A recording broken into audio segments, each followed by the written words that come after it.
Boa tarde.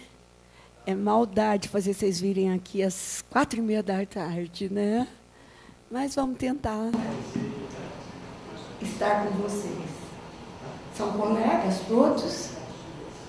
É mais difícil falar para colegas, mas nosso pedido, questionem à vontade. Tá? O pedido da universidade para nós foi falar sobre a questão da inclusão na universidade, que é uma questão que está aí fervendo, né? Então, assim, paramos para pensar como ajudá-los, que é uma questão muito nova para todos nós. A nossa grande experiência é a inclusão no ensino médio, que é muito diferente da universidade, inegável. Portanto, assim, vamos passar alguns slides, mas vamos conversando, vamos trocando ideia, certo? Vamos começar. Boa tarde a todos, sejam muito bem-vindos. Vamos começar o nosso bate-papo sobre a temática da inclusão na universidade.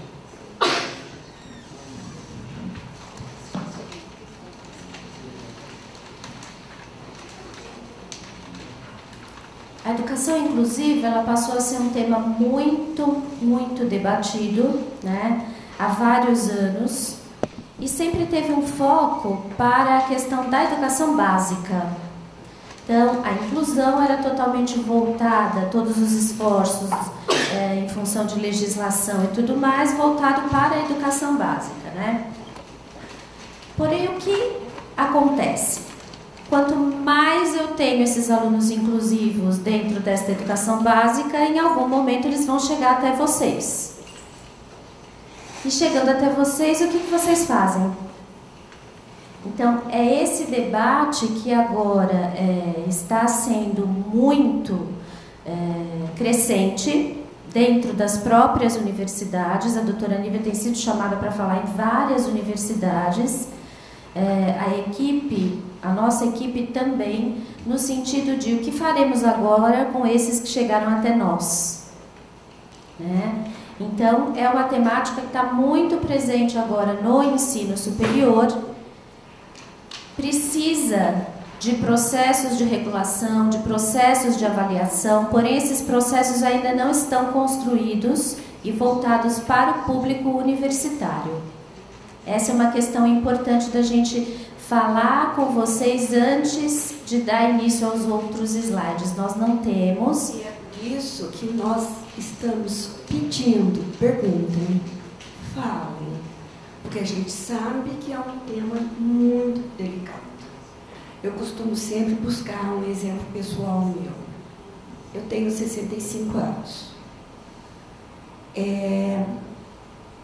Eu tive uma prima que hoje, com a vivência que a gente vai adquirindo, eu imagino que seja Down. Minha avó não conheceu essa neta, era escondida dela. Morávamos, a família do interior de Minas, e esse meu tio, que era uma cabeça, era um profissional de alta competência, morava no Rio de Janeiro. Se íamos para o Rio, elas, mãe e filha, viajavam. Porque era uma vergonha conhecermos uma Down, a família ter uma Down. Hoje, por tudo que eu ouço, eu deduzo que seja Down, mas nunca me foi dito. Gente, eu estou falando de meio século, talvez. Eu tenho 65. Então, a questão da inclusão, a questão da inserção social das diferenças é muito nova. E é aí que nos cabe nos unirmos. Porque, sem dúvida, também estão sendo feitas algumas questões, às vezes inadequadas. A gente tem se deparado com algumas coisas que eu penso, como é que o professor vai lidar com isso? É muito difícil. Às vezes, não é possível. Então, nos cabe ajudá-los a separar o joio do trigo e até conduzir a questão. Então, dentro desse cenário atual da universidade, o que chegou até vocês?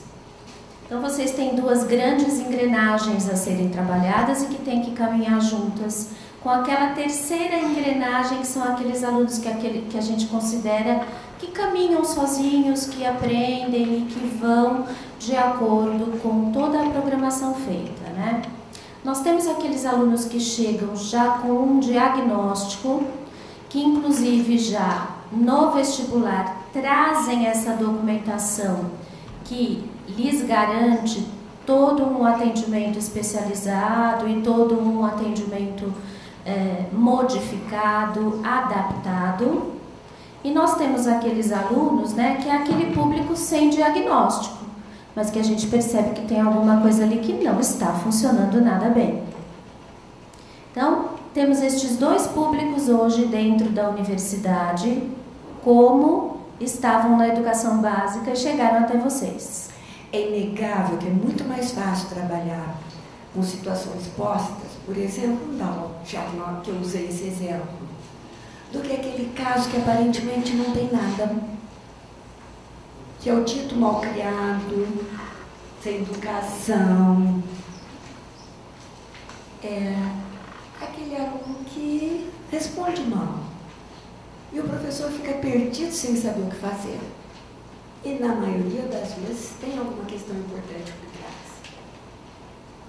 Mas ele passou no vestibular e o professor não recebeu nenhuma, porque as famílias escondem, tá? Então o dado não chega até a universidade, então não vai chegar até vocês. Mas eu digo para vocês que agora, ainda antes de sair do colégio, uma pessoa da equipe estava me dizendo: eu estou aceitando esse aluno, mas para mim tem coisa aí que não está falada. Tem coisa escondida. Uma criança de 3 anos. A gente cheira, mas é o tempo que vai nos contar. Agora, para nós, é fácil dizer o tempo que vai nos contar. Para vocês é bem mais delicado. Nós vamos passar para olhar agora um pouquinho as especificidades deste público que nos chega com um diagnóstico, deste público que já tem algo determinado a ser trabalhado e daquele público que chega sem a gente ter ideia exatamente do que está acontecendo. O público com diagnóstico é amparado por uma lei. Ah, mas é a lei voltada para a universidade? Não. A universidade foi colocada dentro da lei da educação básica. E lá ela que se ajeite. Tá? Então, nós temos aqui nesse slide a Constituição Federal, título 8 da Ordem Social, artigo 208, atendimento educacional especializado aos portadores de deficiência, preferencialmente na rede regular de ensino. O acesso ao ensino obrigatório e gratuito é direito público e subjetivo. Aqui ele já faz uma diferenciação. Quando a gente fala de direito público, falamos daquele direito que é de todos nós e que é um direito igualitário. Quando eu falo do meu direito subjetivo, eu falo de alguma coisa que é específica a mim, da minha singularidade, da minha demanda e da minha vulnerabilidade. Então aqui a gente já começa a ter alguns indícios disto. E o acesso aos níveis mais elevados de ensino, da pesquisa e da criação artística segundo a capacidade de cada um. Níveis mais elevados do ensino engloba quem? A universidade. Tá? Quando fala rede regular de ensino, não é necessariamente ensino público, né? Não. Público ou privado. Como eles colocam aqui, preferencialmente na rede regular de ensino, é o ensino público ou privado, tá? Veja, quando a lei da inclusão foi publicada, já tem alguns anos, ela é decorrência da lei de Salamanca, que é quando o ensino é de acesso a todos, tá? Nós vamos apresentá-la lá na frente. Mas eu sempre digo uma coisa que eu acho muito perversa. Ela foi de cima para baixo, posta e imposta. Não houve uma construção. E agora, que o ensino básico ainda não está preparado, ela novamente está sendo posta e imposta na universidade. É muito delicado. Ainda ontem eu estava atendendo uma família no colégio e a família falava disso, o quanto que os professores, no geral, nas escolas no geral, não estão preparados, não estão. Porque, gente, hoje se começa a ter ensino da educação especial nas universidades, mas é muito recente. É pouquíssimo tempo que o professor está tendo disciplinas de educação especial. Então, é gostoso quando a gente vê uma busca de vocês às 5 horas da tarde. Porque significa que há uma preocupação nessa universidade. Porque ela foi muito posta e imposta. Então, não sofram por não estarem preocupados, preparados. Se permitam buscar ajuda.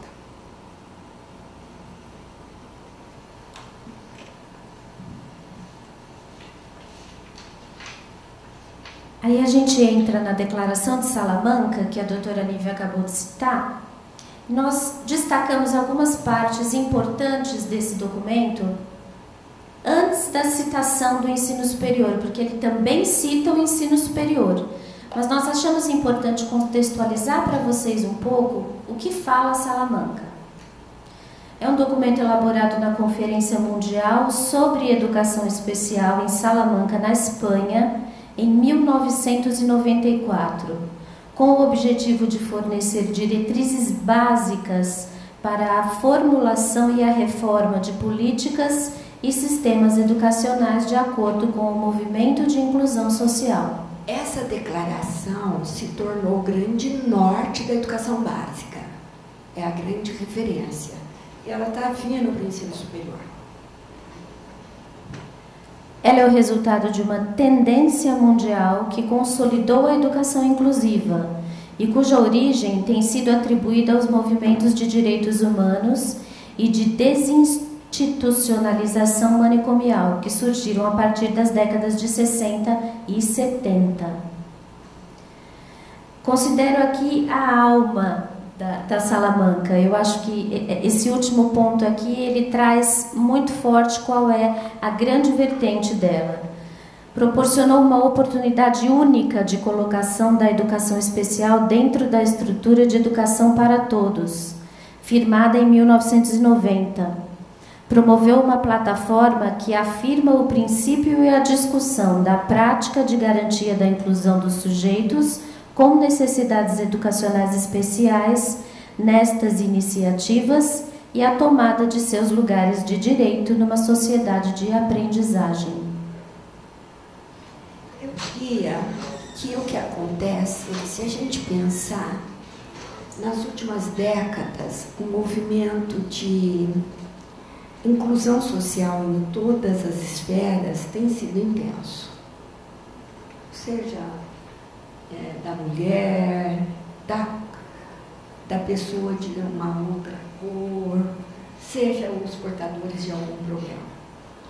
E é uma coisa importante, porque na realidade, por exemplo, voltando no meu exemplo do Down, o Down tem condição de aprender muito mais do que se pensava.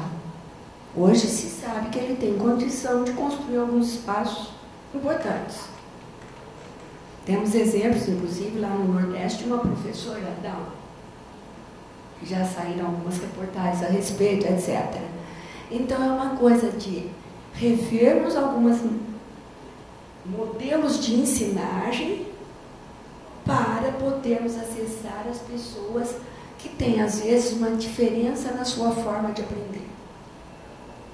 Alicia Fernandes, que foi uma grande psicopedagoga argentina, ela falava muito nas modalidades de aprendizagem.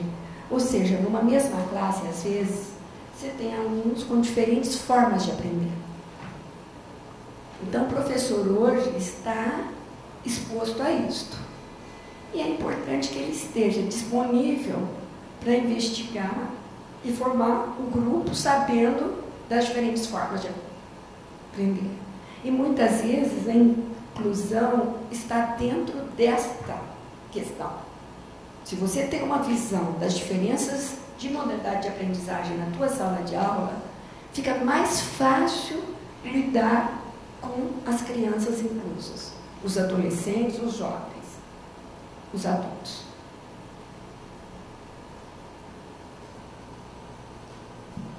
A gente tem mais um item de Salamanca. O princípio fundamental da escola inclusiva é o de que todos os sujeitos deveriam aprender juntos, independentemente de quaisquer dificuldades ou diferenças que possam ter. As escolas inclusivas devem reconhecer e responder às diversas necessidades de seus alunos, acomodando tanto estilos como ritmos diferentes de aprendizagem e assegurando uma educação de qualidade a todos através de currículo apropriado, modificações organizacionais, estratégias de ensino, uso de recursos e parcerias com a comunidade. Dentro das escolas inclusivas, os sujeitos com necessidades educacionais especiais deveriam receber qualquer apoio extra que possam precisar, para que se lhes assegure uma educação efetiva. Esta é a declaração de Salamanca, tá? Vocês vão dizer que nem sempre é possível dar o apoio extra, eu concordo. Mas não vou discutir isso porque a gente conhece a realidade. A realidade que é uma coisa maior do que esta universidade, do que este estado, é uma coisa que nos pega. Eu diria que sempre, se tivermos a visão que estamos com alunos inclusos na sala, podemos levar na nossa cartolinha algumas estratégias, tipo ensinar o aluno a acessar alguns links daquela aula que ajudem ele a entender mais. Enfim, dar algumas possibilidades àquele aluno. Porque da forma como está posto Salamanca, é utópica, sabemos disso. Mas tem algumas coisas que a gente descobriu que a gente consegue levar. Uma das coisas que eu acho que o professor não pode perder, e o bom professor sempre tem, é a capacidade criativa. Salamanca até fala disso em algum momento, da capacidade criativa. E a capacidade criativa é saber como ajudar o aluno dentro da realidade vivida. Porque, obviamente, uma sala de universidade, já fui professora de universidade durante uma boa parte da minha vida, hoje não mais. Eu sei como é uma sala, não é fácil. A gente tem alunos que, às vezes, por exemplo, um curso noturno, chega cansado, chega com milhões de coisas na cabeça e não se nivela neste ou neste patamar. Tem aí um fluxo, né? Então, talvez o bom é o professor não sofrer com isso e saber direcionar.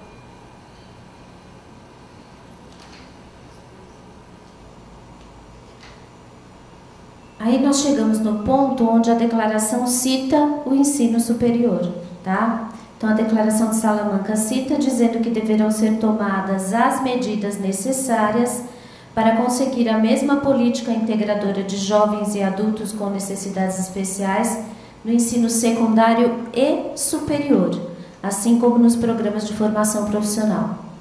Você viu quando eu falei da questão. Me diz um pouco do que você pensa. Não, achei atualizada, gostou. Não, em termos reais, né? O que acontece com o professor numa sala de aula, numa escola de engenharia, onde você tem 60 alunos de aula teórica, tem aquele aluno que tem uma necessidade maior. É claro que eu parto do princípio que o professor tem que orientar esse aluno, usar algumas estratégias, dizer para eles, olha, existe um monitor, você dá um pouco mais de atenção, mas o professor fica amarrado, né? E não só isso. Eu tenho uma aluna que tem grandes problemas, mas é escondido dela, ela mesma e os familiares também. E aí, você não pode nem chegar e dizer, você precisa de ajuda, porque ela vai se sentir ofendida. Eu tenho essa parte também, né? O professor, às vezes, não pode chegar, né? Existem mães que vêm, conversam, trazem a problemática para o aluno, para o filho. Aí é mais fácil. Aí é mais Mas aquela que não aceita, nós temos uma aluna na engenharia que ela cheira a prova. Faz química, esse que é o pior. E ela faz química. No laboratório de química, é seríssimo. Cheira. Ela fica o tempo todo cheirando a prova. Aí a professora dá um gráfico, ela começa a escrever, de repente ela faz uns rabiscos. Imagina essa menina no laboratório de química. Extremamente educada, a menina, socialmente falando, extremamente educada, não deixa de cumprimentar ninguém, etc. A gente não sabe como lidar com esta situação quando, né, a mãe não se apresenta, não diz nada, minha filha não tem problema algum. E nós sabemos, nós professores, sabemos porque ela não vai para frente. Mas o E ela armário é não pede terrível. ajuda também. Né? O armário é terrível. Ela não pede ajuda. E aí fica difícil. Eu acho que aí o professor fica amarrado, porque eu não sei lidar com esse problema. Olha, ao longo da minha vida, eu fui chegando a um ponto que eu meio que tenho, para mim mesma, a missão de ajudar as pessoas nessa tarefa, que não é uma tarefa fácil. E circulando o Brasil afora, trabalhando muito e tal, eu sou presidente de uma associação voltada para isso.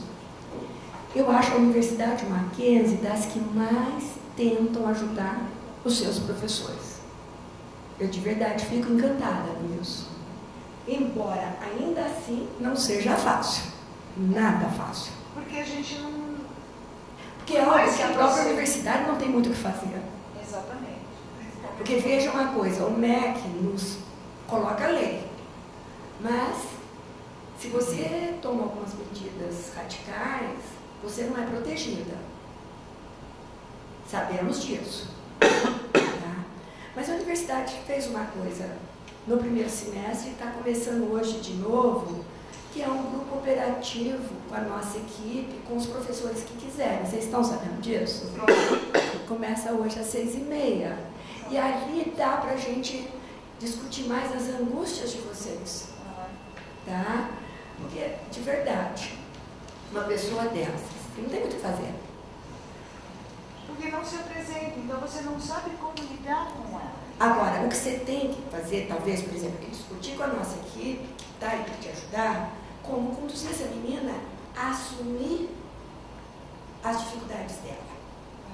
Que é o melhor caminho que nós temos, na minha opinião, mas é um caminho muito delicado, é ajudar o aluno a olhar no espelho. Tem uma outra situação, é o aluno que sabe que tem. E ele não quer assumir que tem, porque ele não quer ser diferente dos outros. Né? Então isso também é uma situação de convencimento. Né?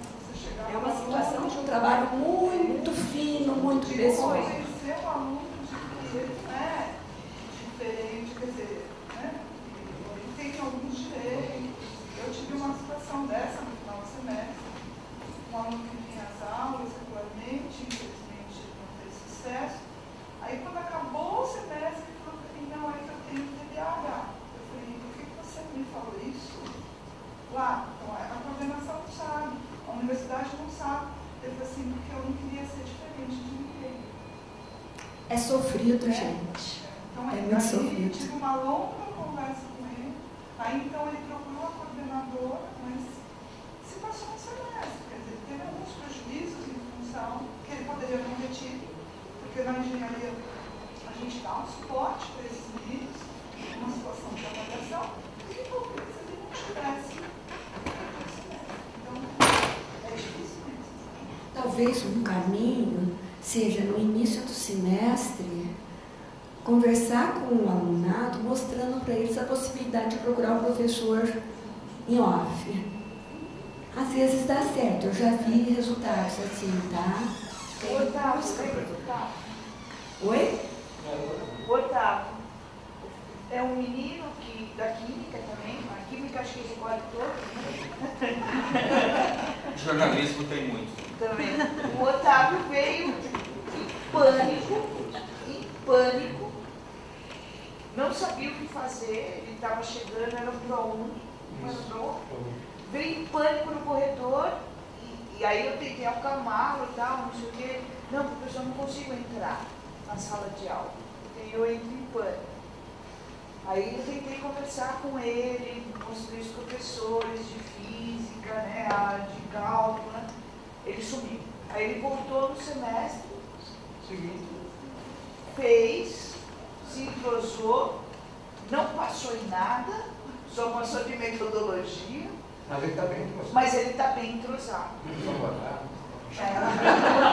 Mas ele sabe que ele pode contar com uma grande conquista. Ele sabe que ele pode contar com material extra, ele sabe que ele pode contar com monitor, porque foi dada essa estratégia. É o estabelecimento do vínculo.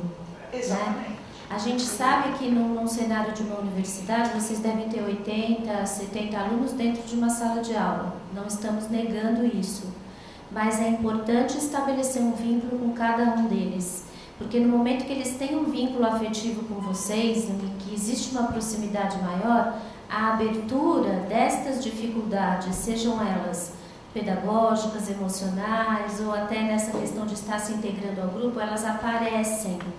Você é o porto seguro dentro da universidade. Eu tenho outro que eu tive que dar no meu WhatsApp. Sim. Agora eu vou dizer uma coisa para vocês. É lindo a turma da engenharia sendo capaz disso. É espetacular. E difícil, viu? Às vezes a gente diagnostica muito tarde. Exato, esse é o ponto. Antes tarde do que nunca.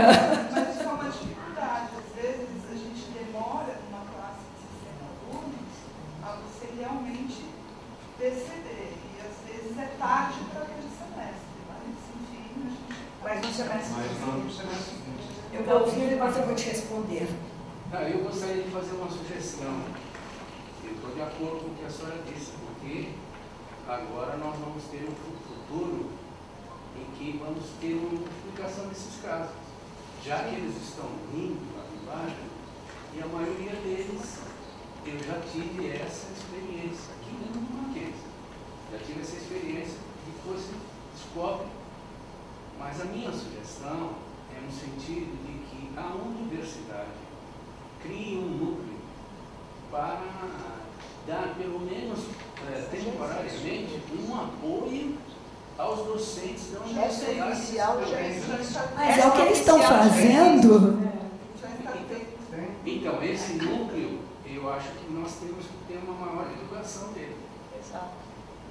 Entende? Porque Eu deve faço estar, parte, mas nós por isso que precisamos eu de uma Começamos o maior debate.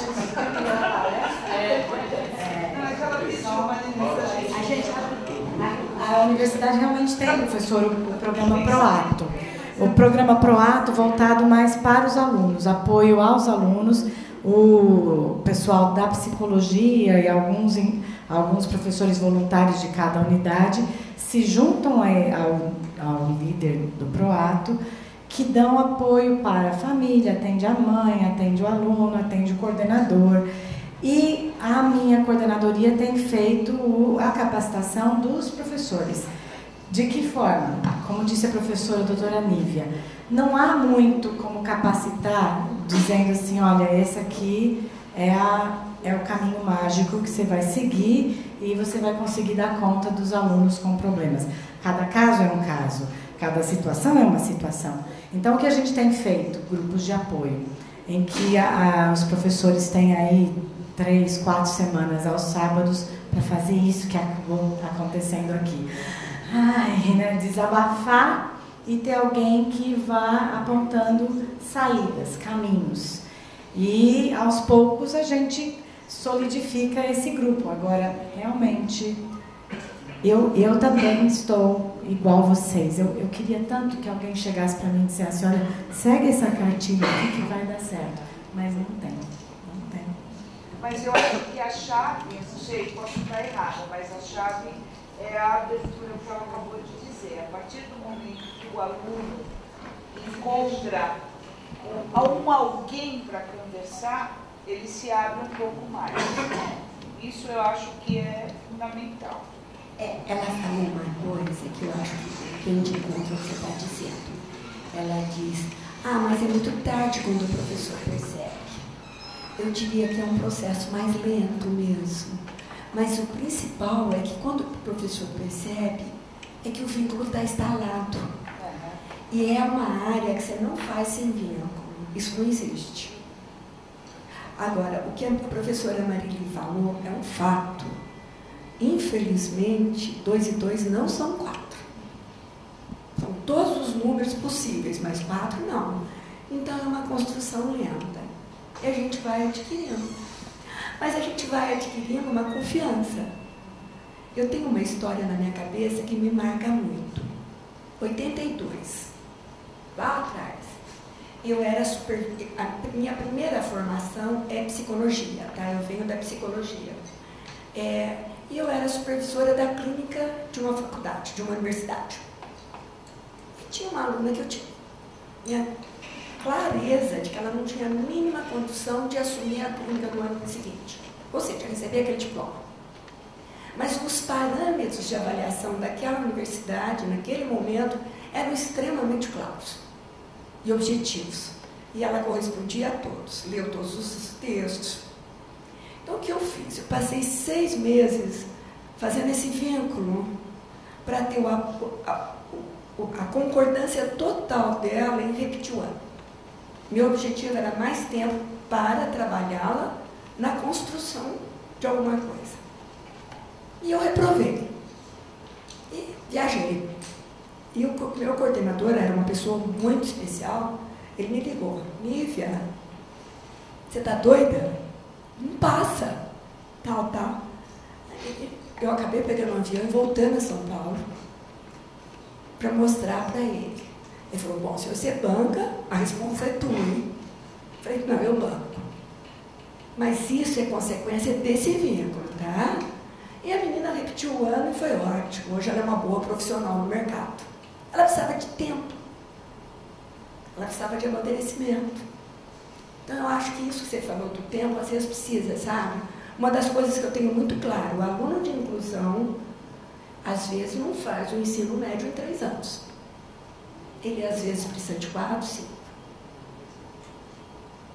Esse livro, no final, ele tem que mostrar no dia da revisão, na prova final. Professora, daqui eu tomo vitamina. Meu amor, eu não estou duvidando de você, mas você podia ter pedido ajuda antes, né? Agora, eu posso te ajudar de novo. O semestre que vem, né? Eu acho que essa é uma chave interessante, né? Quando eu vi a sua fala anterior, e eu, assim como a professora Marília falou, eu integro esse grupo do PROATO, né? Desse órgão da instituição que está se organizando e que atende pais, alunos. Eu acho que uma coisa que a gente precisa lembrar também é que estamos lidando com o ensino superior. Apesar de serem muitos dos nossos alunos estarem ali no final da adolescência, quando você fala que, puxa, demorei para identificar, eu acho que essa fala inicial de um começo de semestre, dando ao aluno a informação que ele pode, num primeiro momento, procurar a coordenação do curso e, na medida do possível, ter as suas necessidades atendidas e não a sua diferença, né? Quando o aluno fala, eu não quero ser diferente, ele não vai ser diferente, ele vai ter uma necessidade atendida. Você teria uma necessidade atendida. Né? E aí talvez fica a responsabilidade onde, num momento, um aluno vai, e a gente sabe que nem todos vão ter essa coragem, vamos assim usar esse desprendimento de buscar a coordenação, mas talvez aquele outro aluno busque a coordenação. Né? Então eu acho que se de alguma forma essa informação chegasse aos alunos nas primeiras semanas de aula, eles procurando a coordenação e aí desencadeando todo um processo, talvez consiga-se alguma coisa. E aí não fica só para o professor, né, essa tarefa, que já é muito difícil, né, como o professor ali falou, e eu acho legal aquela engrenagem que vocês mostraram, mas lembrar também que tem o aluno que vem com o diagnóstico, legal. Eu recebi o aluno com o diagnóstico. O que eu faço? Né? Aí eu vou no Google, né, para saber o que é aquele aluno disléxico. Né? Tem aquele segundo que vem com o diagnóstico, vem com a característica, e quando vem com o terceiro momento, que é o melhor de todos, o que fazer, opa, um grande passo já foi dado. Normalmente isso Não acontece, porque é uma área muito subjetiva. Em cada segmento são milhares de detalhes. Então é muito difícil. Agora, você falou uma coisa que eu acho bacana. Você disse trabalhar com o aluno, a necessidade dele, e não ficar martelando a dificuldade. Mas sim, a necessidade. Uma coisa básica, gente, contextualizar muito bem o que é aquela disciplina, como vai ser dada, o que ele precisa e a ajuda que ele pode buscar. Isso é fundamental. Eu sei que todos nós sofremos, porque todo educador, e a professora Marili falou disso de um jeito subjetivo, todos nós somos um pouco missionários, né? É todo mundo sofredor. Mas a gente tem que perceber o limite da gente, tá? Quando você fala do diagnóstico, a única diferença da questão de ter o diagnóstico ou não é que ele é amparado por uma lei, né? Então aí ele vai ter algumas práticas docentes que ele vai poder exigir. Mas o que fazer com ele é tão difícil do que o que fazer com aquele que não tem. Mas o diagnóstico, ele garante algumas práticas por lei que vocês precisam ficar atentos nesse sentido, né? Porque estando este aluno matriculado aqui, frequentando com esse diagnóstico, ele tem direito a algumas coisas que vocês precisam garantir, né? Essa é a única coisa que difere, porque o que fazer, a dúvida é a mesma. Mas quando vai no legal, é para determinados tipos de questões, né? Dislexia, porque TDA e TDAH não tem um quadro legal, tem. E hiperatividade já entra. Já. É um diagnóstico 100% subjetivo, mas já entra. Porque uma preocupação que eu tenho é que qualquer aluno que vá hoje a um neurologista, um psicólogo, consegue um diagnóstico de TDA. Até eu vou ter um diagnóstico de falta de concentração. Isso é uma preocupação. Nessa hora, então, né, Maria? É muito grave isso, porque, inclusive, às vezes me chegam alunos com diagnóstico de TDAH. Ele tem tudo, menos TDAH. É muito relativo, tá? E às vezes eu olho e falo, meu Deus. Então eu trabalho muito a minha equipe que não me interessa o rótulo. Me interessa a característica do aluno que precisa ser cuidada. Tá? Porque assim, você vai no Google, você identifica, mas nem sempre é o que aquele aluno tem. Isso é fundamental. Tá? Agora, o TDAH virou moda, né? Gente, eu tenho 40 e poucos anos de profissão. Ao longo dessa vida, cada época é uma coisa que está na moda. E é engraçado que aí é todo mundo diagnosticado com aquilo. Então, o pai me procura, às vezes, me dizendo, vou procurar tal profissional. Eu digo, já sei qual vai ser o diagnóstico. Nada a ver, tá? Mas vai. Agora, é complicado. Porque eu estava numa reunião com um neuro que eu considero sério. Ele olhou para mim e disse, Nívia, por que está dando tanto autismo hoje em dia, hein? O que está acontecendo, hein? Eu olhei para ele, eu dei uma resposta que ele começou a rir. Eu falei, porque está na moda. É verdade, gente. A gente vive. Porque, na realidade, é muito subjetivo. Mas vamos lá, Kátia. Saindo da Salamanca, a gente vem para a legislação nacional, toda ela muito baseada em tudo que a Salamanca nos trouxe, tá? Então, aí eles colocam que por educação especial, modalidade de educação escolar, conforme especificidade da LDB e no recente decreto 3.298, de 20 de dezembro de 99, né? O artigo 24. Que é LDB? Da Educação Nacional. Entende-se um processo educacional definido em uma proposta pedagógica, assegurando um conjunto de recursos e serviços educacionais especiais, organizados institucionalmente para apoiar, complementar, suplementar e, em alguns casos, substituir os serviços educacionais comuns, de modo a garantir a educação escolar e promover o desenvolvimento das potencialidades dos educandos que apresentam necessidades educacionais especiais em todos os níveis, em todas as etapas e em todas as modalidades de educação. Então, pegou a universidade e jogou lá dentro de novo, tá? é como se fosse um ensino médio, um ensino fundamental, um ensino universitário. É uma modalidade, tá? Principalmente na educação especial.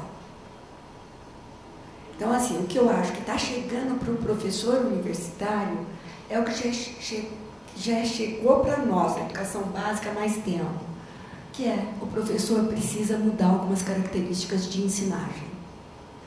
E isso é difícil.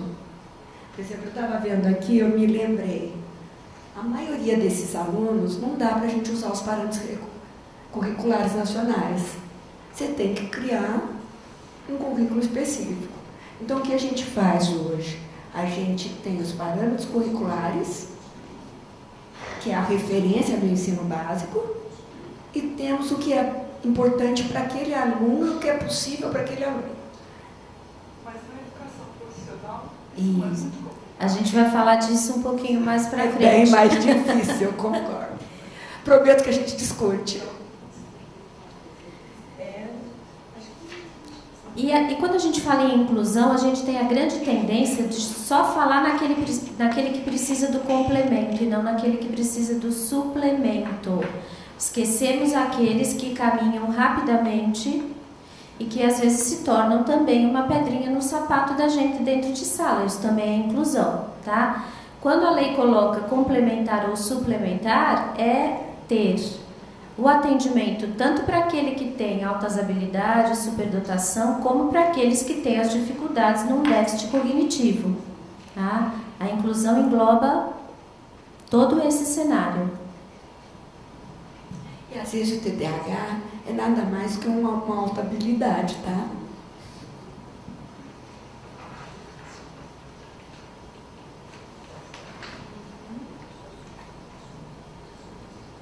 E aí, quem são esses alunos sem diagnóstico? Como eles chegam? Como a gente percebe? Quem são eles, né? Esses alunos, eles têm diferenças de qualquer tipo, né? Ela citou ali uma questão que não tinha muito a ver com o pedagógico, né? A menina que cheira a folha e faz um rabisco. É uma diferença. Mas são momentos só. São apenas alguns momentos.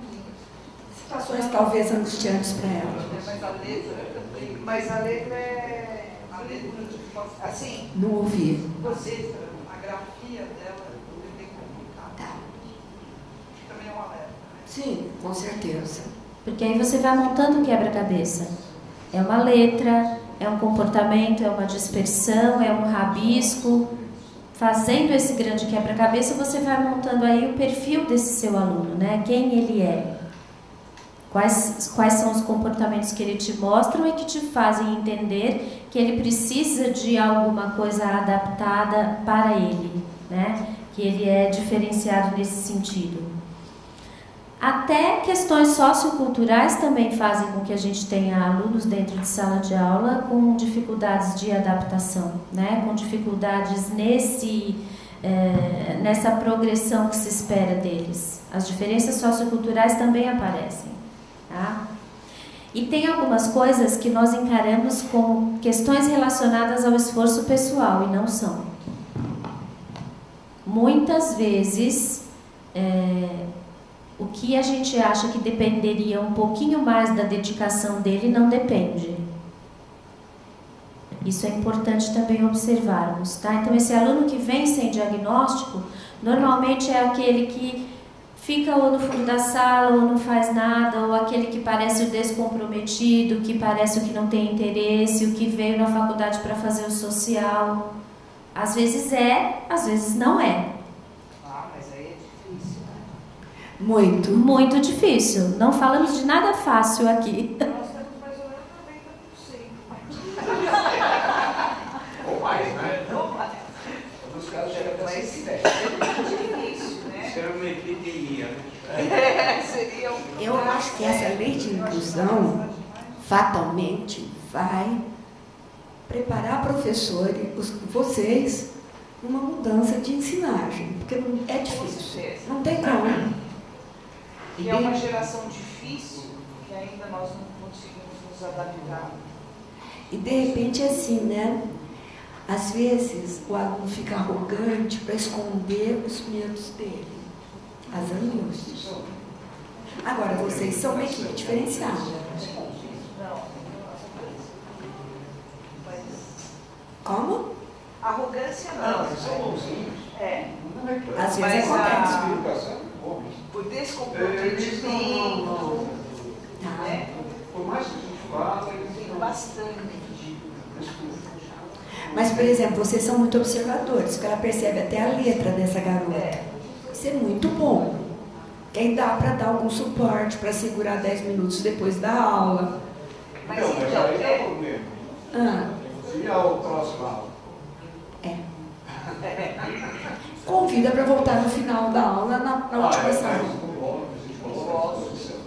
E o grande problema da engenharia é que a gente vê que representar alunos de classe média, alunos altos, bem alimentados, jovens, todos de cor, e dentro deles tem com necessidades especiais. E é muito difícil negociar a diferença que é muito grande. Isso torna uma barreira forte. O que seria negociar? Porque se você começa a dar muita atenção para aquele que realmente necessita durante a aula, e os outros 59? Mas será que isso não seria... Porque eu pensei, a gente vai falando das dificuldades e do sofrimento, mas também não tem um outro aspecto que é uma felicidade ver esses alunos chegando na universidade, de fato entender educação para todos, e que, então se eles estão chegando, em vez de eu me sentir acuado com isso, então de eu ficar contente, porque de fato eu acredito na educação para todos. Então se esses alunos estão aqui, porque daí nós somos parte desse processo de efetivar isso, né? De garantir. Por isso que a gente tem tanta dificuldade, porque nunca se fez isso antes. Senão a gente olhava para trás e via, nunca se fez. Não tem história. Então eu acho que nesse sentido, quando eu tenho um aluno diferente nesse sentido na sala, eu acho que o restante da sala se beneficia muito mais nesse sentido de compreender a diversidade e de aceitar o diferente, né? Porque você pensa que uma sala vai ficar psicologia. Não, professor. Mas é sala só masculina, praticamente. Então, mas que presente para essa sala Eles tem vão que cair lidar. tudo em cima do Paulo Coitado. Mas se a gente terminar o semestre com essa turma compreendendo o respeito, a diversidade, as diferenças, a gente ensinou algo que não está no papel, né? Acho que a questão aí é nem tanto aqui, eu não tenho a resposta, mas eu fico pensando, a educação é para todos. Sim. A educação é para todos. Só que, será que toda a educação é para todos os alunos? Então, aí eu me questiono se eu vou ter condições de formar, vamos supor, pegar uma que a gente não tem, um aluno cego para ser cirurgião. Eu não vou poder ter um aluno cego sendo cirurgião. Ele vai poder, talvez, atuar na área de saúde, em alguma outra capacidade, mas não na cirurgia. Então, eu acho que, justamente porque esses casos estão chegando agora para a gente no ensino superior, e a gente nunca teve que se deparar com isso, vai levar um tempo ainda para nós, como Universidade Presbiteriana Mackenzie, e para o ensino superior de maneira geral, pensar de que modos a gente vai regulamentar, vai regular esta ideia de educação para todos. Que todos têm direito, sim, mas não dá para todo mundo fazer tudo. Eu vou te falar um pouco mais, Maria. Isso acontece não só com os alunos que têm necessidade especial. Porque muitas vezes está no banco de engenharia, um aluno que não tem habilidade nenhuma, não seja uma questão cognitiva. Não soube escolher, foi muito cedo na vida. Então, eu acho que é uma questão mesmo. Essa é uma questão dele que eu tenho que me preparar para. Eu tenho feito esse trabalho em algumas universidades. E no final de junho, eu saí muito baqueada de uma universidade X. Porque foi um debate assim, tá? Só que estava mais lotado. E a angústia dos professores toda era essa. O que fazer? cego querendo ser cirurgião. Porque me dá a impressão, às vezes, é uma coisa que eu ainda estou estudando, que às vezes o cego quer ser cirurgião até para lidar com a sua questão. Mas aí, realmente, eu penso que os professores, você está falando de um departamento que eu considero de primeira linha, encaminha para lá para trabalhar isso e tentar reencaminhar esse aluno. Porque não dá. Não tem como. Diz.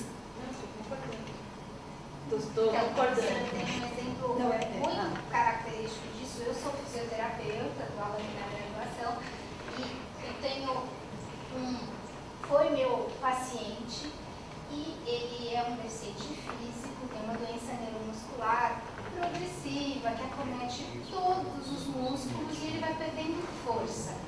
E ele fez fisioterapia desde muito pequeno.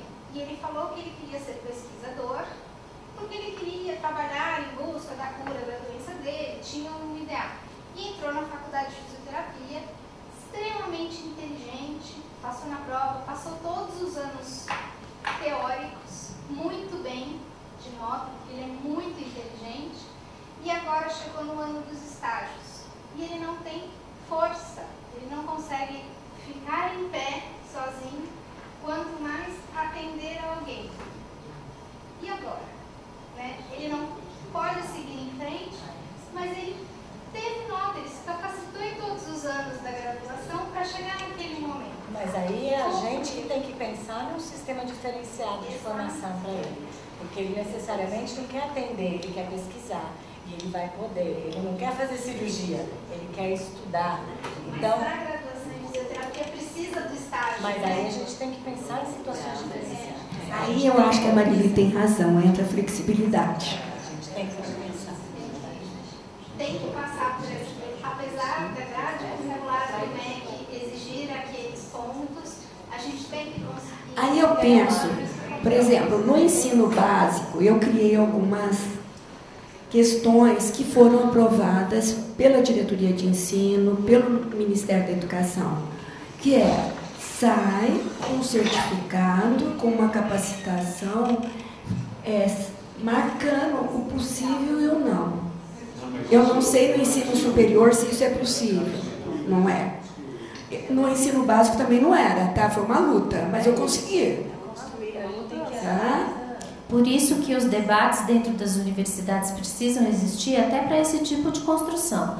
No outro grupo operativo que nós fizemos, o pessoal até falou em questões de envolver o CREA, de envolver outros órgãos. Para quê? Para que se saiba se aquele formando tem habilidades para fazer tudo o que aquela graduação lhe ofereceu ou não. Era uma coisa que não existia no ensino básico, passou a existir, não existe no ensino superior, mas fatalmente terá que existir. Porque não dá para um descalcúlico construir uma ponte e a ponte cair. É grave. Então, são debates para essa construção, né? Ao mesmo tempo, no período de educação com novas tecnologias, porque, por exemplo, eu conheço um sistema que foi usado na medicina, que era um aluno que também não tinha formação muscular, e que ele podia, no computador, fazer o movimento correto, mandar o movimento correto para ver se ele dominou o conceito teórico, mesmo que ele não conseguisse fazer. Isso vai gerar novas tecnologias, agora sim, para a inclusão. Aí volta a questão da formação do professor. Como é que a gente vai estar trabalhando para saber, primeiro, que existem essas tecnologias, dois, demandar que essas novas tecnologias possam nos auxiliar. Então, isso também é um outro processo que a gente superior vai ter que passar, que a educação básica passou e tem hoje uma série de sistemas. Umas coisas. E você pode demandar da instituição. Uma outra instituição a gente teve esse mesmo, não na área da saúde, eu sou da área da saúde, mas era da área de engenharia. Era um aluno que tinha esquizofrenia. Esse aluno era brilhante nas disciplinas, todo mundo ficava de defeito, mas ele tinha muita dificuldade nas outras matérias que os professores também achavam que eram importantes, mas que eram consideradas fáceis. Qual foi o grande problema? Esse aluno ele foi sendo reprovado. E existiu naquela época uma grande discussão entre os professores, onde existia um grupo de professores que falavam assim, mas esse aluno não tem condições, ele tem que ser provado até ele jubilar. porque ele não conseguia passar nessas outras, se eu não me engano, eram 2 disciplinas. E uma outra vertente de professores dizendo que ele poderia sim passar de ano, mas que ele deveria ter algum tipo de aconselhamento a tal ponto de não exercer a profissão. Então ficou esse dilema, e esse dilema foi se arrastando, e ele foi jubilado. E os pais desse aluno foram até a reitoria solicitar para que ele continuasse a estudar, porque eles tinham medo que com esse desapontamento ele cometesse alguma bobagem, que ele tinha um comportamento bem alterado, mesmo com medicação. Então, mas era um aluno que, para algumas disciplinas que você via que os próprios alunos, que eram filhos dele, falavam, ó, essa matéria, 90% que estava de DP, só ele passava, já sabiam que ele tinha passado. Entendeu? Mas ele não tinha... Todo esquizofrênico é muito inteligente. Inteligente, mas... Isso é inegável. Mas... O problema tinha então essa discussão. Passa ou não passa? Passa ou não passa? Forma ou não forma? Qual era a graduação? Engenharia. Dependendo da modalidade, é delicado. É aí que está a discussão que eu acho que cai no colo de vocês. Porque, na realidade, um esquizofrênico não é fácil. Não, porque não é eu tive nada fácil. Na farmácia. Tá a colega ali para saber disso. Eu tive uma na farmácia que assim, a gente tem que ensinar a aplicar injeções. Então, antes deles aplicarem em si ou em outros colegas, é feito em animais em laboratório. Então, só a aplicação de placebo ou de alguns medicamentos que não teriam nenhum efeito danoso para o animal. Essa aluna quase avançou em cima de mim. Aí a sugestão é que assim, as aulas práticas não vão dispensar. Eu penso que o norte de uma discussão dessas é o que vai acontecer com essa pessoa com o diploma desta graduação. Esse tem que ser o norte. O que significa ele com esse certificado, inclusive em nome da Universidade X, que também tem uma responsabilidade da universidade, né? Trabalhar muito bem a adequação da patologia com a formação, com a graduação.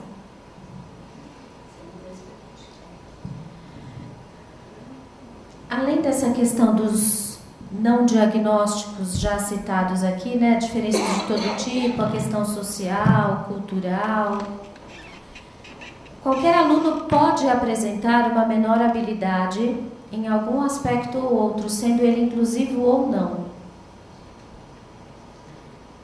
O que a gente precisa também começar a trabalhar um pouco mais é não só as dificuldades, mas sim as habilidades, para ir ao encontro exatamente do que falávamos aqui, desses redirecionamentos de carreira em alguns momentos.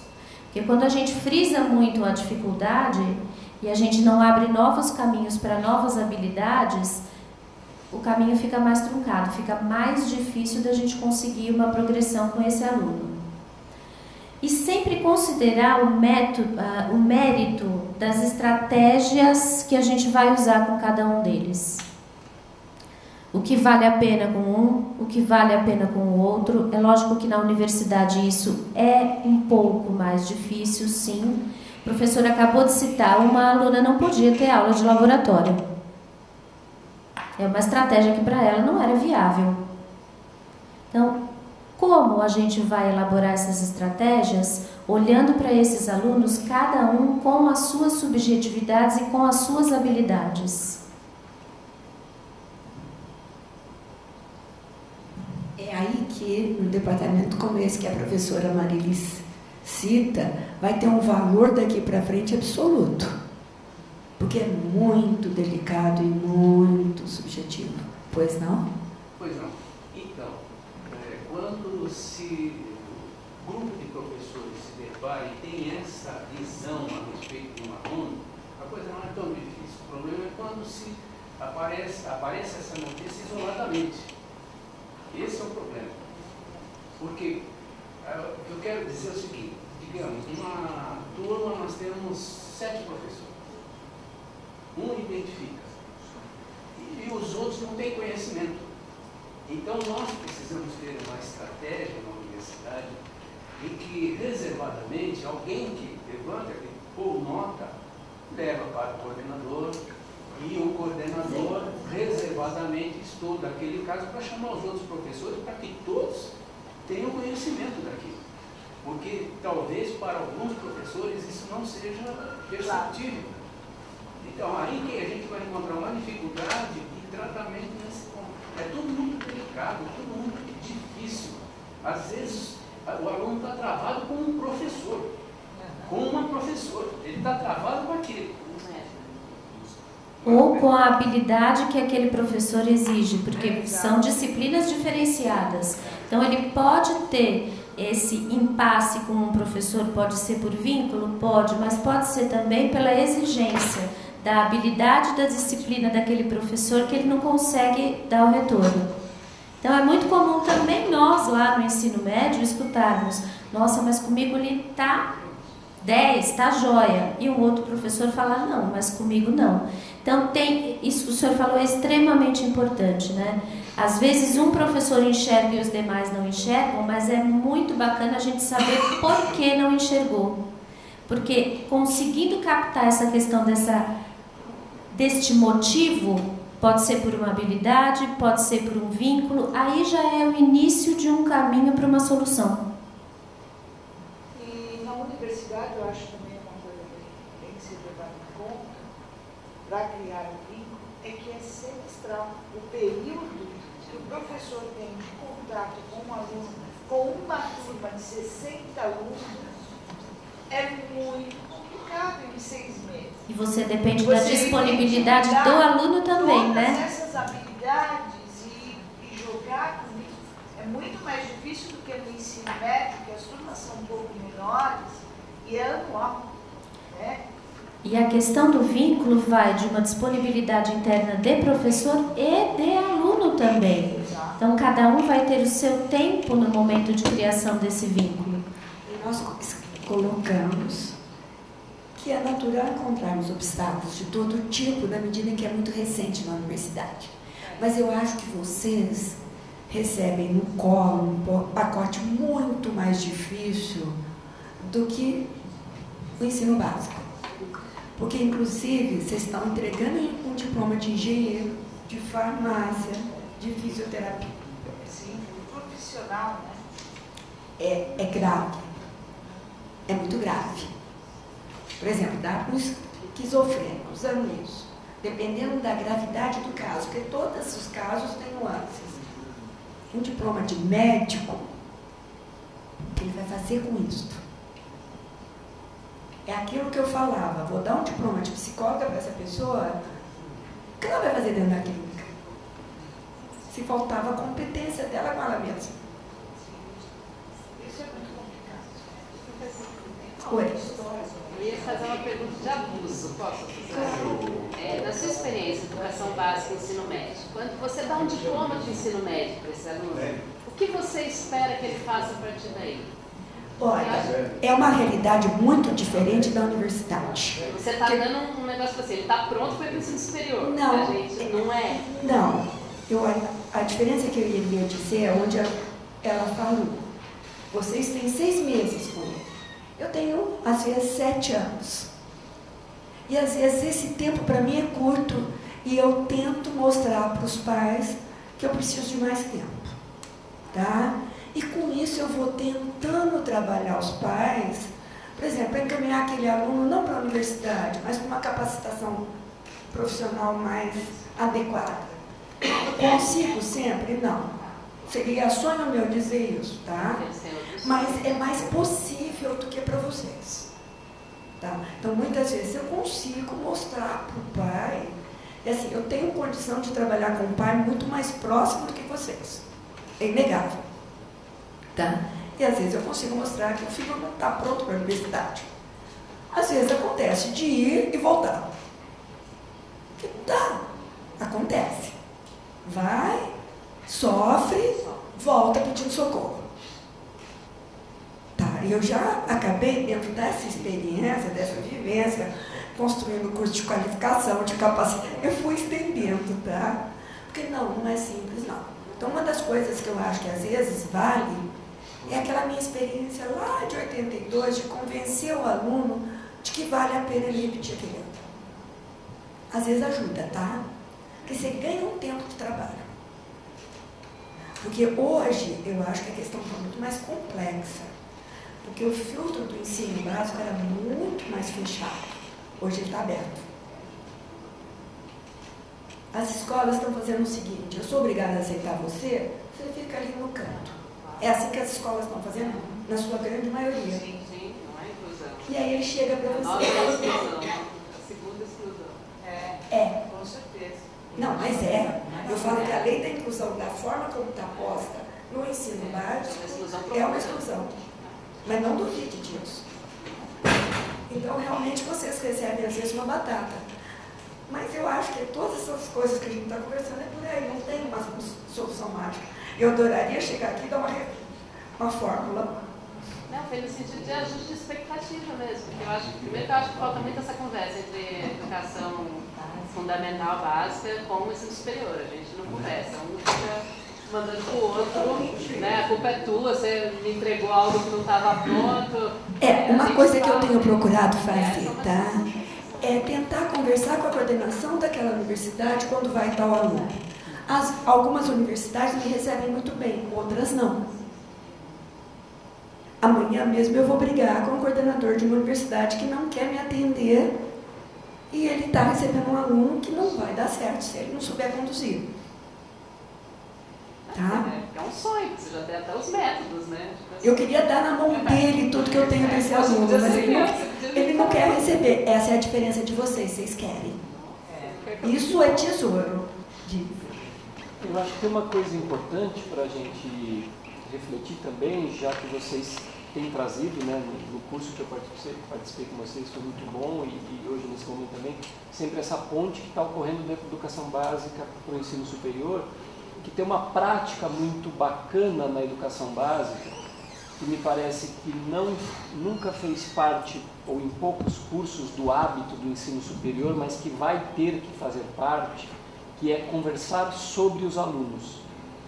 Ter reunião para se conversar sobre os alunos. Esse é um e aí se trocam as experiências, porque quem ficou 4 meses com o aluno fala, olha, isso aqui não deu certo, mas isso aqui deu certo. Né? Não, a gente acaba fazendo isso na sala dos professores.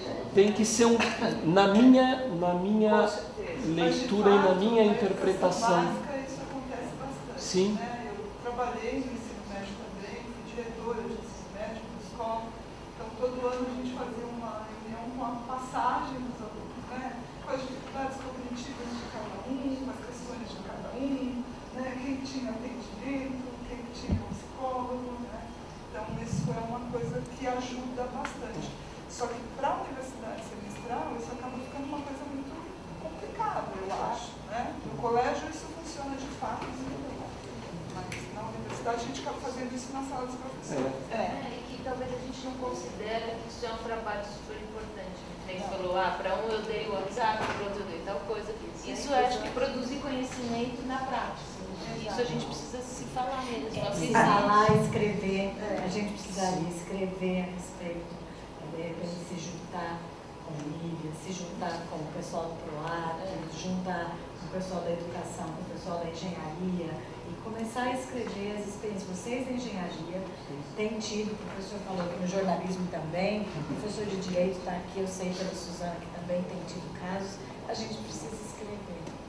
Porque eu não sei já pode propor relatos de experiência na próxima semana pedagógica. Eu acho que na próxima semana pedagógica a gente poderia fazer relatos de experiência que vocês têm tido. Sim. Porque assim, nas outras universidades... Já está convocado. Está pior. Então a gente tem que começar a pôr... Eu tenho uns 10. Marili, eu diria que é de vocês, eu considero da ponta, tá? E olha que eu tenho vivido isso, tá? Eu infelizmente não pude participar, até porque é de sábado, eu sou jornalista e eu trabalho no final de semana. Mas lá no CCL a gente tem tido algumas experiências interessantes. Isso que o professor falou, eu detectei, eu dou aula para o primeiro semestre. Eu já tive o absurdo de dar aula de fotografia para um cego, e eu consegui, o menino tira foto até hoje. Acho que esse é o meu maior ganho na minha vida profissional como professor, foi ter conseguido fazer um cego gostar de fotografia, mas não é esse o caso. Nós identificamos 2 garotos com problemas, eu identifiquei, e chamamos todos os professores na sala de aula. Vocês perceberam? 2, 3 perceberam, outros 2 não. Falamos com a coordenação reuniu os professores, o que a gente vai fazer? E eram 2 alunos que não queriam sair do armário, e a família não saía do armário. A capelania nos ajudou muito. Nós fomos até a capelania, e a capelania chamou os pais para conversar. E foi sensacional, né? Um dos meninos, por exemplo, eu dou aula de teoria da imagem também, né? Não tinha como. A sala de aula para ele era impossível. Eu utilizei o Moodle. Ele aprendeu tudo via Moodle. Porque eu percebi que ele tinha muito mais afinidade com o computador do que eu na sala de aula falando com ele. Então eu joguei todo o material no Moodle. E esse menino hoje é nosso assistente no laboratório fotográfico, né? Então tem aquilo que, né, são experiências, a gente tem que fuçar daqui, fuçar dali e procurar, né? E a nossa coordenação nesse sentido é sensacional. Tanto a coordenação anterior mudou agora, né, no final do semestre. O coordenador atual é na mesma linha, né? E ele fala no primeiro dia de aula aquilo que você falou. Legal. De mostrar para os alunos, olha, se alguém precisar, deixa bem claro, né, que não é diferença, não, o que precisar, né? Nós temos uma aluna esquizofrênica que deu um trabalho danado, né? Mas ela procurou, por quê? Porque a coordenação no primeiro dia de aula colocou que qualquer aluno, qualquer dificuldade, procurasse a coordenação, procurasse, né? E tem dado certo. Mas é que o professor falava uma coisa que é verdade, a cultura tem que ser construída. Não tem como.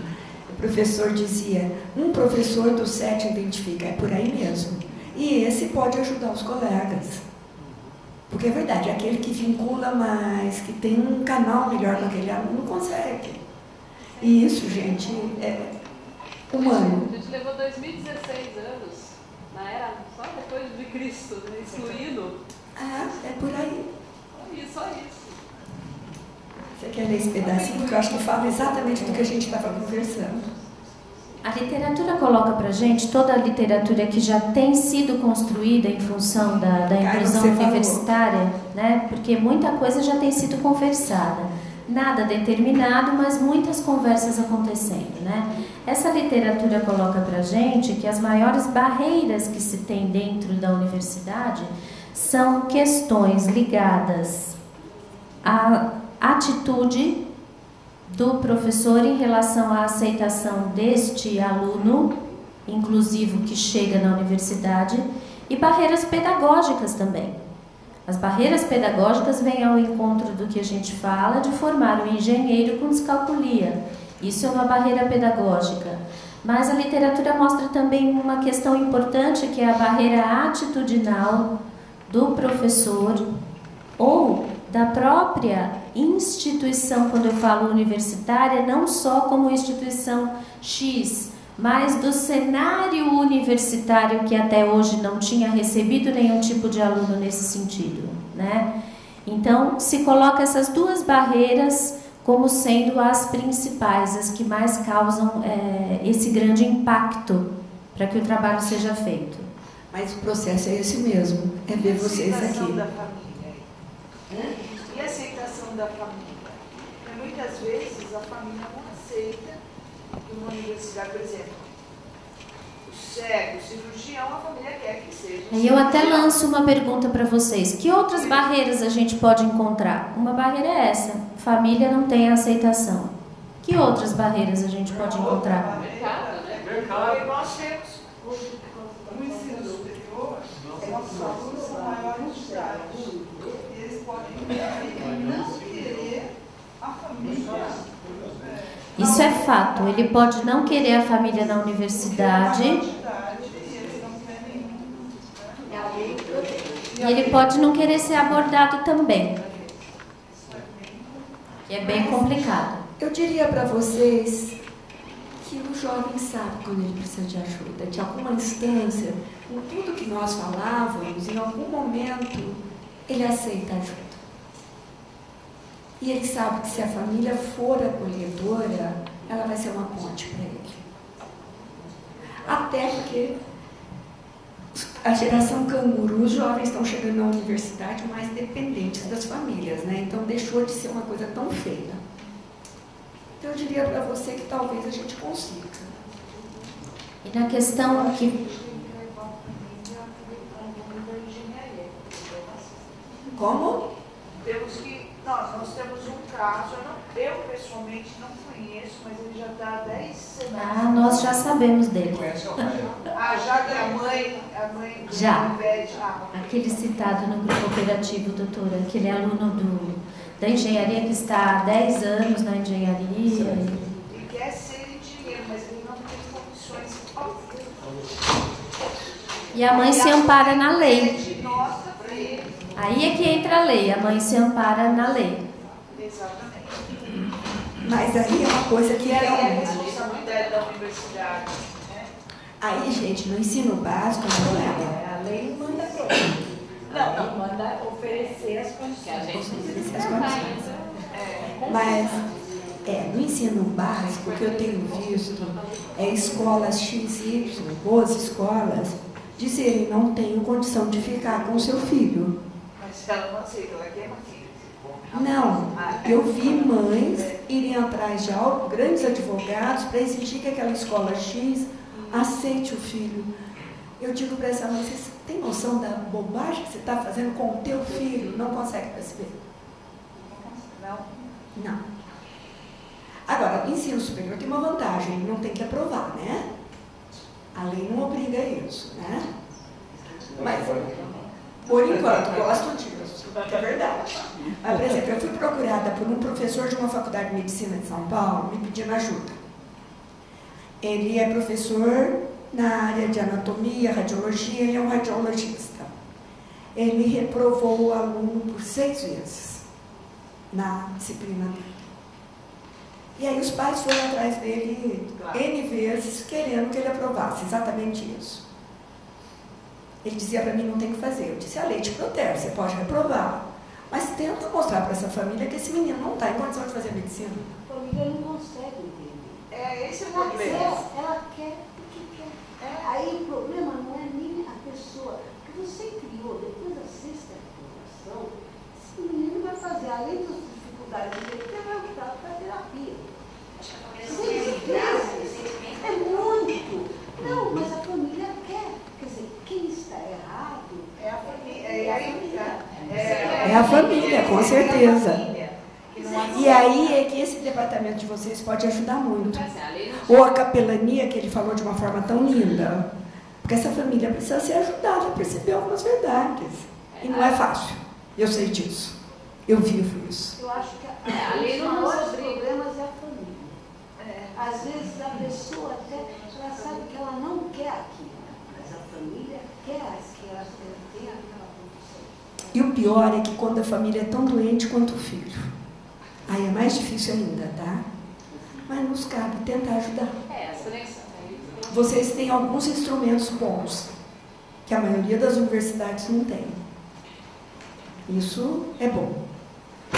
Professora, também só numa provocação também de entendimento, por exemplo, esse professor, a lei não obriga a aprovar, mas na medida em que eu sou uma escola inclusiva, será que esse professor, na segunda reprovação, ele não poderia ter pensado um método distinto para este aluno? Porque ele já percebeu. Né? É aí que esse é o grande... essa é a nossa conversa. Esse a gente é o... não quer aprovar aluno, mas porque a gente vai conseguir, onde é que a gente vai ter o insight para saber que eu tenho que mudar de método, eu tenho que tentar outro instrumento. Essa é a dianteira que vocês da Universidade de Mackenzie estão. Tem responsabilidade. Porque essa pessoa, por exemplo, não tinha percebido nada. Pelo que eu entendi, ele ficou repetindo. Essa é a dianteira de vocês. Eu tenho um aluno aqui que está na 3ª vez comigo. Eu já falei que só pode ser paixão, tá? E daí, na verdade, na brincadeira, quando eu vi a primeira vez e meia, eu já chamei ele. Na primeira, não demonstrou nada. Agora, na segunda ele abandonou, na terceira agora ele veio e eu fiz um novo método. E saiu, não é mais meu, já é capaz, mas foi necessário. Mas você teve essa capacidade. Porque eu acho que aí tem uma questão tua pessoal e uma questão da universidade. Essa pessoa que eu estou citando não teve nem da universidade nem ele. Isso faz parte, como eu disse, essa geração. Quer dizer, a gente faz isso com todos os alunos. A gente está ensinando para usar o Moodle, para o que faz com o celular, né? Para usar mesmo outros modos de acessar. Então, é a nossa prática mesmo, né? Isso a gente... Não, porque assim, né, é a minha área de direito educacional. Eu falo assim, eu não acho que a lei vai obrigar a gente, não tem nenhuma conversa nesse sentido que a lei vai obrigar alguém a aprovar. Mas acho que a gente está numa boa discussão de que a lei vai sim nos obrigar a repensar a todo momento, numa educação inclusiva, novos métodos, como a gente é professor. Né? Quem não estiver disposto mais a se repensar como professor, como aconteceu na educação básica, né? Eu quero... Educação básica a gente está em 1997 amanhã. Então, na educação básica, tem um exemplo de uma escola pública, onde foi trabalhado um programa de Covid. É uma escola da prefeitura que recebe alunos surdos, especializados no ensino médio. A escola tem intérprete em todas as salas, é uma escola inclusiva, só que não funciona, porque o intérprete não sabe química, não sabe matemática, certo? Acabou. Por isso que eu falo, a questão é a construção cultural. O que foi observado pelos alunos que estavam estagiando nessa escola é que os colegas ajudavam a pessoa, o surdo, o deficiente, mas não o intérprete, muito menos o professor, mas sim o coleguinha do lado. Aí é bonito, hein? Aí aconteceu a inclusão. Aí é a verdadeira inclusão, como exatamente. Mas não é outro político, que eu queria dizer, não é toda uma estratégia de política pública, às vezes não funciona. Não.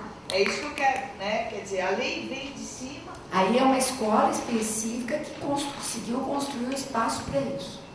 Porque os alunos também chegaram nisso baseados em algum espaço proposto, né? Acredito eu, imagino eu. Nosso próximo slide vai bem ao encontro da sua fala. Como é que é seu nome? Isso. Rosana. Suzana.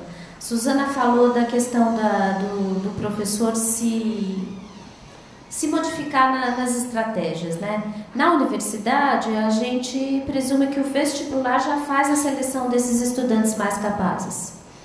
Então, se ele está aqui, ele vai cumprir todas as atividades como os demais colegas do curso e da sala de aula. Ponto pacífico. Já passou pelo vestibular, está aqui dentro, vai caminhar, né? E sempre se espera que esse aluno supere essas dificuldades, sem que haja nenhum tipo de modificação. Estamos falando do geral, não de vocês. Não, mas a gente está... Vamos colocar, então, que mecanismo que a universidade, então, pode viajar, que é o vestibular, essa seleção, para que, por exemplo, o cego não faça medicina. Não faça cirurgia. Necessariamente, eu acho que eu entendo o que você está perguntando, porque até o ano passado, a gente não zerava. O aluno que queria fazer engenharia podia zerar em matemática e física. Só que para você ter um aluno que zera matemática e física entrando na universidade e fazer engenharia, a gente teria que ter pelo menos um ano de nivelamento. Nós não temos isso. Então, para o aluno virar no sofrimento, para o professor virar no sofrimento. Então, criou-se esse semestre uma nota básica. O aluno tem que ter X, se ele vai fazer língua portuguesa, ele tem que saber português minimamente, porque eu não vou ensinar do começo, da mesma forma matemática. Então a gente criou um mecanismo de seleção que pelo menos vai permitir que o professor tenha condições de trabalhar com aqueles alunos. Então, mesmo que o aluno tenha dificuldade, o básico, ele vai saber. Eu não vou ter que ensinar o básico. Mas Então, assim, é um mecanismo que cada instituição vai colocar. Sim. Não tem nada. Não existe. Não deveria ter algo. Não, até porque o movimento educacional seria para não ter mais essa seleção. O governo dá essa autonomia para as instituições. Mas aí, né? Maria, não seria exclusão de base? Não. Você Não, colocando você uma tem um nota. mínimo. Você tem um mínimo. Você está formando um engenheiro. Você não está ensinando matemática, você está formando um engenheiro. Ele precisa ter uma base de matemática para ser engenheiro. Ele precisa ter uma habilidade em matemática. Porque senão a concorrência fica para a educação básica. Sim. Porque daí eu estou falando para a educação básica, não faça, né? Agora, a tua pergunta é se o governo propõe alguma coisa nessa linha. Não. Aí cabe a cada... Por exemplo, não tem uma pré-requisito para ser, tipo, exercer a profissão, onde basta de pouco. Você tem que passar por exemplo, aquilo ali está limitando. Mas foi a própria... Mas, por exemplo, o exame da... Mas não instituiu um instrumento. Então, mas aí será que não seria... Mas isso te tira um elemento da carreira. Você não tem OAB, você não pode advogar, você pode ser consultor, você pode ser pesquisador, você pode... Mas aí eu quero dizer, por exemplo, ela tem problema do aluno dela que é fisioterapeuta. Ele não vai conseguir exercer a função de fisioterapeuta. Por isso que eu mas ele consegue, com o diploma de fisioterapeuta, pesquisar o que ele quer pesquisar. Sim. Aí é a discussão das carreiras, de como a gente vai... As profissões... Seria uma estratégia ótima essa, né? Na Europa é assim. Pelo menos na Itália, todos os diplomas têm que ser... Veja, se você pensar... Com habilitações que você adquiriu. O que você está sugerindo, talvez, é uma coisa que seria riquíssima, mas não é a realidade brasileira. Se você pensar, vamos pegar Canadá, Estados Unidos, os países... os colleges, de uma certa forma, ocupam essa função. Porque tem uma seleção ali. Mas não é a realidade da nossa legislação. A universidade pode, quando muito, fazer o que a Mackenzie fez, que já é muito dentro da realidade que eu vejo, que é fazer uma seleção específica, tá? Mas, porque na realidade a coisa foi posta e imposta e não está sendo cuidado. De uma certa maneira, eu imagino, assim, pensando agora que você está falando, eu não parei para avaliar isso, que os colleges ajudariam, mas não é a nossa realidade. Tá? Porque sempre houve um princípio que está se tentando mudar, mas está muito longe disso. Que o vestibular resolveria tudo. Não é bem assim, né? É Mas que depois que ele entra, eles podem deixar ele entrar, agora eu quero sair. Formar. Claro. E o nosso caminho é que dá estratégias distintas para que ele saia da melhor forma. Porque a priori, assim, acho que isso talvez a gente tenha que repensar aqui, a questão da... que a gente pensa em inclusão e domínio completo de habilidade, mas nenhum aluno nosso, ou pelo menos não a maioria, sai com domínio completo de habilidade, tanto é que a nossa média para passar é 6. Então, a priori, as pessoas saem com 60% de habilidades adquiridas, elas estão aptas ao mercado, a gente considera assim.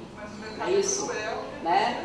Entendeu? Então, assim, por isso que a gente tem que repensar. Às vezes ele não consegue fazer a parte prática da fisioterapia, mas ele teve aproveitamento de 90% no restante que vai ter. Aí, essa é a nossa tarefa de repensar. E essa é uma discussão que vai até meia-noite, se a gente ficar aqui. Aqui a gente já está até grupo de pesquisa montando no WhatsApp. Duas últimas cutucadas que a gente queria dar em vocês, porque assim, o nosso objetivo realmente é cutucar, porque nós também não temos nenhuma receita para trazer para vocês, tá? Falar um pouquinho sobre os objetivos escolares. Esses objetivos da universidade, os objetivos dentro de cada curso buscam uma excelência. Esses objetivos não podem ser únicos, eles têm que ter uma certa flexibilização para cada um dos sujeitos que serão atingidos com esse objetivo. E aí, novamente, a gente vai caminhar, se a gente fizer um retrocesso, mas o engenheiro... Então, essa discussão vai permanecer. Mas são coisas que a gente precisa pensar. O que fazer com esses objetivos de cada curso e de cada carreira? Como flexibilizá-los diante desse público inclusivo que a gente tem tido dentro das universidades agora, né? E sempre buscando o melhor do indivíduo, o que é possível que aquele indivíduo atinja. Porque o que eu consigo atingir é diferente do que a doutora Nívia atinge, é diferente do que a Suzana atinge. Então, esse objetivo flexibilizado em função do melhor que cada um pode atingir. E para finalizar a nossa fala, antes de passar para a doutora Nívia, o melhor que cada um pode atingir, nem a gente sabe o melhor do aluno e nem ele mesmo sabe. Então vocês vão construir isso junto com eles. Tá? Você quer passar a nossa prancha de... Eu gostaria de parabenizar a professora Marili, porque eu acho que o trabalho que está sendo feito aqui é ímpar. Tá? E de verdade eu queria deixar isso para vocês. Um grupo muito bom, muito... Eu sou testemunha que ela ouve todos os nossos choros, desde a mãe que não nos atende.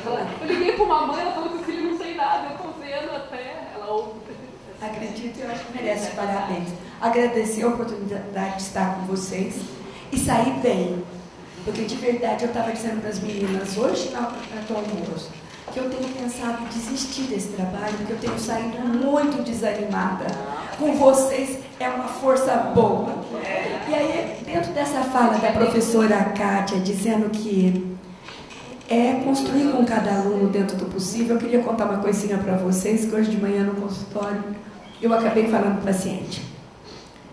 Eu venho da psicologia, sou canhota, tenho uma dificuldade motora absurda, terrível. Então eu me lembro, e até hoje, se eu for desenhar uma figura humana, eu faço o círculo e os pauzinhos. Eu não sou capaz de fazer mais que isso. Se eu fizer uma árvore, é aquela coisa reta. A professora da psicologia sabe que eu vou ser reprovada em muitos testes. Tá? E eu me lembro, quando jovem acadêmica, eu fui reprovada em alguns testes, sim, em algumas seleções de emprego. E recebi resposta tipo, falta personalidade, uma série de coisas. Então, realmente, essa construção que vocês estão fazendo é magnífica. Parabéns. Obrigada. E qualquer coisa, a gente está à disposição de vocês. Colocamos os e-mails exatamente para isso. Obrigada. Eu é que agradeço a Kátia, a professora Nívia, e vocês, né, por estarmos aqui nesta tarde, como ela falou, às 5, 6 da tarde, pensando sobre esse assunto. Desde de manhã, diga-se que eles estão aqui desde as 9 da manhã. Nesse dia, e amanhã também, e é cansativo, mas estão aí, estão com esse rosto, né, com esse sorriso. Quero agradecer. E quero avisá-los que a professora Nívia, que é dessa Associação Nacional de Dificuldade de Ensino e Aprendizagem, vai ter um congresso em setembro, é muito voltado para a educação básica, mas sempre tem alguma coisa que vocês podem pegar. Nós vamos oferecer agora, na Semana Pedagógica, um curso, que foi o mesmo que a gente ofereceu no primeiro semestre, um mini curso, e ao longo do semestre que entra, nós vamos fazer à noite,